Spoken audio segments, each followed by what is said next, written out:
자, 이렇게 하다 보니까 1876년에 강화도 조약을 맺고 나서 이제 깜짝 놀란 거죠. 어떻게 일본이 저렇게 커서 우리에게 제국주의 서양 세력처럼 저렇게 와서 도장을 찍고 갔다. 그러면서 일본이 어떻게 변화했는지를 봐야 되겠다라고 하면서 수신사를 보내게 됩니다.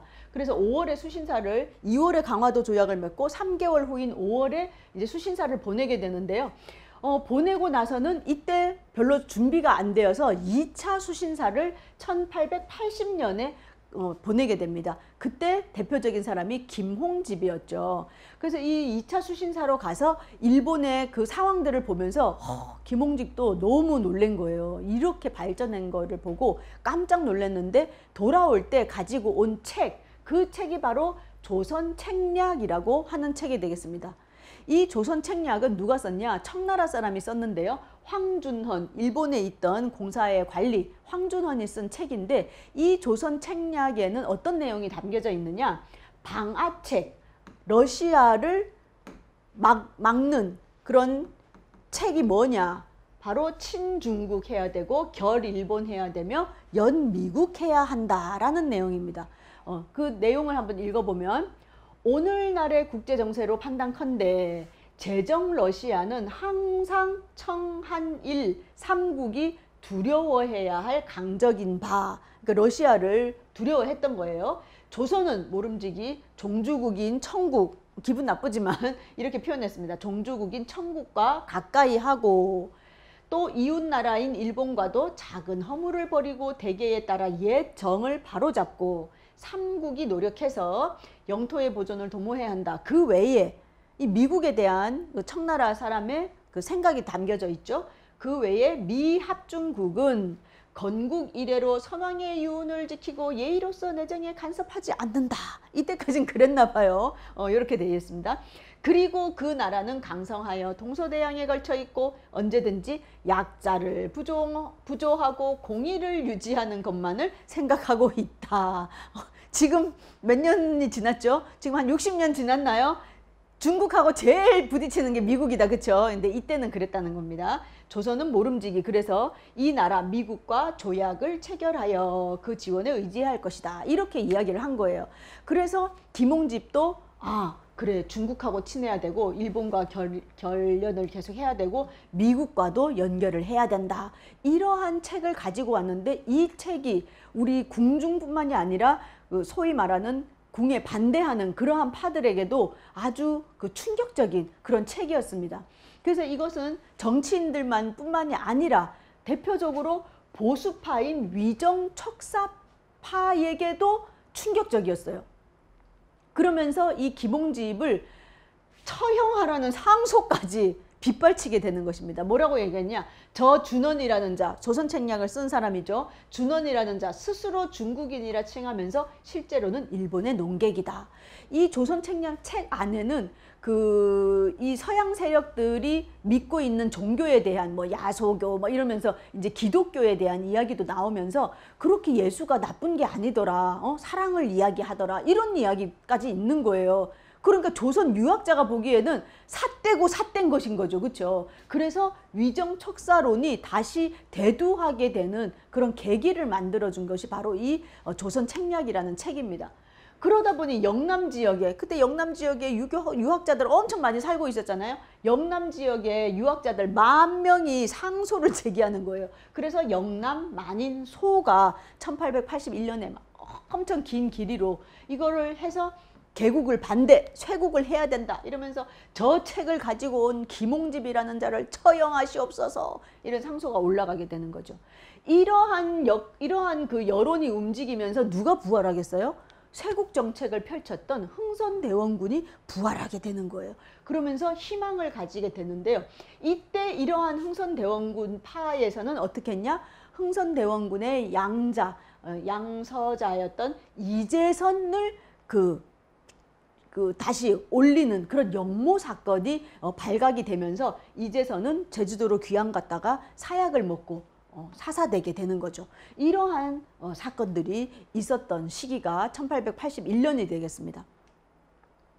그러면서 이제 1876년에 이 강화도 조약을 맺으면서 충격을 받은 정부에서는 수신사, 1차 수신사, 2차 수신사를 일본으로 보내게 되고요. 그 다음에는 조사 실찰단이라 그래서 박정량 의원 중 홍영식을 일본에 보내고 또 중국에도 보내죠. 영선사라고 그래서 유학생하고 기술자, 주로 기술 관리들을 보내서 무기 공장에서 무기 생산하는 그런 걸 배워가지고 오게 되고요. 그 다음에 미국에도 보내자 해서 83년에 민영익 등을 대표로 해서 보빙사라고 해서 미국에 가게 됩니다. 그래서 세계가 어떻게 변화했는지 이제 보고 오자 하고 사람들 보냈어요.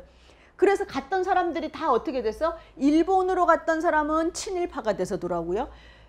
중국으로 갔던 사람은 이제 또 친중파가 되고 또 미국 갔다 온 사람은 또 이제 친미파가 돼서 돌아오는 거예요. 근데 이 사람들이 다 그 당시에 아주 뛰어난 그 사람들을 주로 보냈겠죠. 그런 우리나라의 그 지도자가 될 사람들이 서양에 가서 배워왔는데 거기에 기반을 해서 그 나라와 청나라, 일본, 미국과 힘을 합쳐서 그 사람들의 그 지원을 받아서 우리나라를 발전시키고 개화시켜야 되겠다라는 생각들을 가지고 우리나라로 들어오게 되는 것입니다. 자, 그런데 이렇게 해서 이제 외국에서 다 배워왔어요. 그러면서 야, 이제 우리도 개국을 이제 해야 되겠다. 그러면서 개국 정책을 실시하게 됩니다. 그래서 막 개혁을 하게 되는데요. 뭐 대표적인 게 뭐가 있었냐? 군대를 개혁해야 되겠다라고 하면서 81년에 일본 육군 소위인 호리모토를 초청을 해가지고 별기군이라고 하는 새로운 그 일부 군대를 조직해서 일본식 그 무기, 그다음에 신식 무기, 신식 옷, 복식 이런 걸 해가지고 군대 교육을 시키게 된 거예요. 그런데 이러한 그 새로운 개혁을 할 때는 항상 보면 그 기존의 어떤 그 기존에 있던 세력이라든지 그런 조직들과 새로운 개혁 세력이 부딪히게 되지 않습니까? 이럴 때는 오히려 더 공명정대하게 이러한 개혁들이 그 위에서 시작된 개혁이라 그러면 위에서부터 모범을 보이면서 진행이 되어야지 이게 될까 말까 한데 그때 우리나라의 상황은 어떠했느냐? 1876년에 강화도 조약을 맺게 되면서 일본과 무역을 하게 된 거죠, 갑자기. 그러면서 우리나라에서는 수출할 수 있는 게 곡식, 주로 쌀이었어요. 쌀을 수출을 하게 되다 보니까 우리 국내의 쌀값이 엄청나게 상승하게 됩니다. 그래서 막 2배, 3배까지 쌀값이 상승을 하게 돼요. 우린 요새 이제 물가가 막 올랐다, 뭐 과일값이 올랐다, 채소값이 올랐다, 그럴 때도 민심이 흉흉한데 하물며 주식이라고 할 수 있는 이 쌀값이 아주 2배도 아니고 3배씩이나 상승했기 때문에 이 국민들의 그런 불만이 아주 많았었어요. 그런데다가 이러한 것들이 부패한 그때 민시정부, 이 일본 학자가 쓴 책에 보면 뭐라고 되어 있냐면 고종의 정부라고 하지 않고 민시정부라고 되어 있습니다.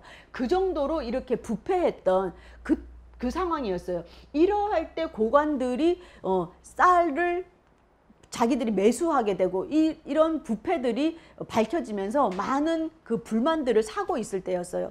그런데다가 원래 이 별기군, 새로 조직된 별기군과는 대비되게 구식군대, 그 옛날 군대는 세상에 13달이나 월급을 안 줬다는 거 아니겠습니까? 어떻게 한 달, 2달도 아니고 1년이 넘도록 월급을 안 주냐는 말이죠. 그래서 나중에 불만을 표시하니까 월급을 주겠다라고 해서 이제 선해청에 와서 쌀을 받아갔는데 그 쌀이 쌀가마니를 들 수 없을 정도의 무게여야 되는데 한 손으로 들었다는 거 아니겠습니까? 그러면서 그 안에 썩은 쌀, 그 다음에 모래 이러한 것들이 섞여 있는 엉터리 그 쌀을 배급을 해줬다는 거예요. 그러면서 이게 이제 폭발을 하게 되는 거죠.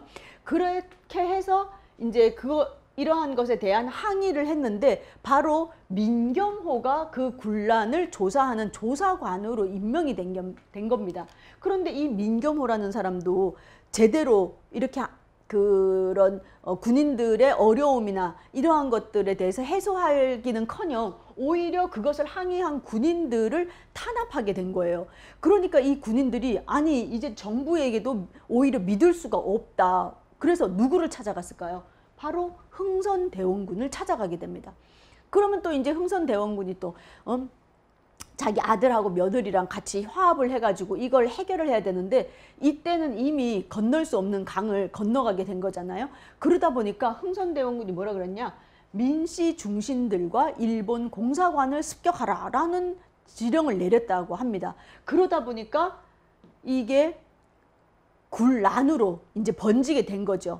그래가지고 이게 난이 심해지니까 고종도 이제 두려움을 느끼고 이것을 해결할 사람은 흥선대원군밖에 없다라고 생각을 해서 결국에는 흥선대원군에게 입고를 요청하게 되면서 흥선대원군이 군인들을 해산을 시키고 귀가를 이야기하게 되면서 사람들은, 군인들은 이제 뭔가 해결이 되겠거니 하고 이제 집으로 돌아가게 된 겁니다. 그런데 그때 군인들은 뭐라고 얘기했냐면, 이 민씨 정부를 이제 심판을 해야 되니까 민비의 시신을 내놓아라, 민비는 어디 있느냐라고 막 찾은 거예요. 그랬더니 이 흥선대원군이 민비가 어디 있는지 몰라요. 사실은 어디 있었습니까? 홍계훈과 함께 뭐 들쳐업고 이제 피신했다 그러죠. 그래서 뭐 여주, 경기도를 지나서 충청도 지방으로 피신을 했는데요. 그때 민비는 죽었다라고 발표를 하면서 민비 국상을 곧 치르겠다라는 국상 선포를 하게 됩니다. 그러니까 민비는 이제 숨어 있는데 언제 죽어도 뭐 사람들이 의심하지 않을 그런 상황이 돼버린 거죠. 그래서 민비는 아주 두려움에 떨게 되는데요. 이때 여기서 끝이 났어야 되는데 어떤 어처구니 없는 일이 있었냐. 고종이 청나라에다가 우리나라 조선의 군인들이 반란을 일으켰기 때문에 세상에 군대를 파병해 주세요라는 군대 파병 요청을 한 것입니다. 우리가 조선시대에 많은 그 혼군, 그 다음에 제일 싫은 왕 누구? 그러면 이제 막 얘기를 하죠. 뭐 선조도 얘기도 하기도 하고 뭐 인조도 얘기하고 하는데 결국에는 나라를 빼앗겼던 고종을 얘기하는데 그 대표적인 게 이런 거죠. 어떻게 자기들의 백성을 이렇게 해결을 해주지 않고 남의 나라 군대에 파병 요청을 합니까? 우리나라 국민들을 잡는데 앞장서라고, 이런 어처구니 없는 일을 벌였다라는 것입니다. 그래서 이제 청나라에 군대가 오면서 들어오게 되는데요. 이러한 결정적인 그 판단을 잘못을 한 이러한 것들 때문에 우리나라에서 이 이모군란이 가지는 우리나라를 그 외국 세력들의 그런 어떤 장으로, 먹잇감으로 만들게 되는 그런 선택을 이제 하게 되는데요. 들어오고 나서는 이제 대원군 세력을 물리치고 싶었던 거죠. 그러면서 청과 이야기를 해서 대원군을 하루아침에 청으로 납치해 가게 됩니다. 그러고는 대원군이 없어진 그날로 이제 민비를 환궁을 이제 시키게 되는 거죠. 그래서 민비가 다시 환궁을 하게 되면서 죽은 줄 알았던 민비가 살아 돌아오게 된 겁니다. 그래서 민비가 돌아와서 뭘 했겠어요? 이 군인들을 처형을 하게 되는 거죠. 그래서 그 당시에 이 조선 군대가 주로 어디 있었냐면 이태원하고 왕십리 쪽에 있었거든요. 거기에 이 청군들이 가서 우리 군인들이 많이 거기서 살해되는 그런 끔찍한 그런 일들이 있었다는 것입니다. 그래서 이때 지도자였던 대표적인 군인 11명을 사형을 시키게 되고, 그 중에서도 처음에 이 군대 월급을 주지 않는 이것에 처음 이제 반발했던 그 두 사람은 효수 목을 잘라가지고 꼬챙이에 꽂아서 그 종로 거리에다가 내걸었던 그런 일들이 있었습니다. 이때의 청나라와 일본의 그런 서신들을 보면요, 아주 용의주도한 외교를 펼쳤다는 것을 확인할 수가 있습니다. 이때 일본의 그 서류에 뭐라고 나와 있냐면, 이 이모군란이면 보세요. 지금 조선하고 막 청나라 이것만 대비했을 텐데 그때 뭐라고 나와 있느냐? 이때 중요한 것은 러시아를 견제하는 일을 소홀히 해서는 안 된다. 이런 문구가 나와요. 이 시대에도, 이 상황에도 러시아를 일본은 계속 견제하고 있었다는 걸 알 수가 있습니다. 그래서 나중에 우리가 을사늑약이 체결된 1905년인데 그 이전 1904년에 러일 전쟁이 일어나게 되고, 그 러일 전쟁에서 일본이 승리하면서 결국 우리나라를 완전히 외교권을 박탈하게 되는데요. 이렇게 계속 일본은 그 세계의 세력 다툼을 견제하고 있었다는 걸 알 수가 있습니다. 이때 오히려 이제 일본은 우리에게 배상을 요구하게 되었고요. 이래서 여기서 이제 이 이모 군란을 제압했던 청군이 우리나라에 주둔하게 되는 계기가 되고, 제물포 조약을 통해 가지고 여기 너희들이 일본 공사관을 습격하지 않았냐, 그래서 우리는 일본 공사관을 경비하기 위한 군인을 주둔시켜야 되겠다라고 하면서 들어오게 됩니다. 이러다 보니까 청국이라든지 이 일본에게 빌미를 주게 되고요. 그런데 일본의 경우는 어떠한 반응이 있었냐면, 메이지 유신 이후에 자기들이 메이지 유신을 일으켜가지고 막 했는데, 최초로 해외에서 반일 운동이 일어난 것이 바로 우리 이 조선의 이모군란이 되겠습니다. 이 이모군란의 의미는 외국 군대가 주둔을 했다. 중국과 일본이 우리나라에 군대를 주둔하게 되었다는 것이고요. 또 우리 조선이 국제적인 분쟁 지역화가 되었다는 아주 뼈아픈 그 사건이 이모군란에서 시작됐다고 할 수가 있겠습니다. 그래서 이게 이제 별기군의 모습이고요. 그리고 이제 일본 공사관을 이제 치러 가는 그런 군인들의 모습. 그리고 이때는 군인들만 한 게 아니에요. 군인들만의 그런 어떤 특정 집단만의 반란이었으면 이렇게 크게 안 일어났는데, 아까도 말씀드렸듯이 쌀값이 상승하고 부패한 권력에 대한 그 민중들의 불만이 있었기 때문에 같이 합세하면서 아주 큰 난이 되었던 것입니다. 그런데 이때 그 민비가 환궁을 하면서 누가 같이 오게 됐느냐? 진령군이라고 하는 사람하고 같이 오게 됩니다. 민비가 충청도에 갔을 때 무당이, 그 지역의 무당이 이 민비를 찾아오게 됩니다. 그러면서 찾아오면서 뭐라 그러냐? 내가 어제 기도를 하는 중에 여기 가면 영험하신 분이 와 있다고 해서 내가 와봤습니다 하고 온 거예요. 그러니까 이제 민비는 그때 이제 막 도망을 가면서 피부병이라든지 아주 병을 앓았다는 그런 기록들이 있거든요. 그래서 심신이 아주 피폐해진 상태에 언제 내가 죽을지 모른다는 그 두려움에 떨고 있을 때 무당이 기도를 통해서 여기 와 있을 줄 알고 왔다, 중전마마가, 이러고 하니까 얼마나 의지가 됐겠어요. 그래서 이 무당이랑 엄청 친해진 겁니다. 그러면서 민비는 뭐가 제일 궁금했냐? 내가 언제 다시 궁으로 돌아갈 수 있는지, 그게 궁금했던 거예요. 그래서 이 무당에게 물어봤어요. 내가 언제 다시 가겠소? 이러니까 또 막 이렇게 해가지고 50일 후인 몇 월 며칠이면 그 안에는 반드시 환궁하실 수 있을 것입니다 라고 이 이야기를 한 거예요. 그런데 진짜 우연의 일치일까요?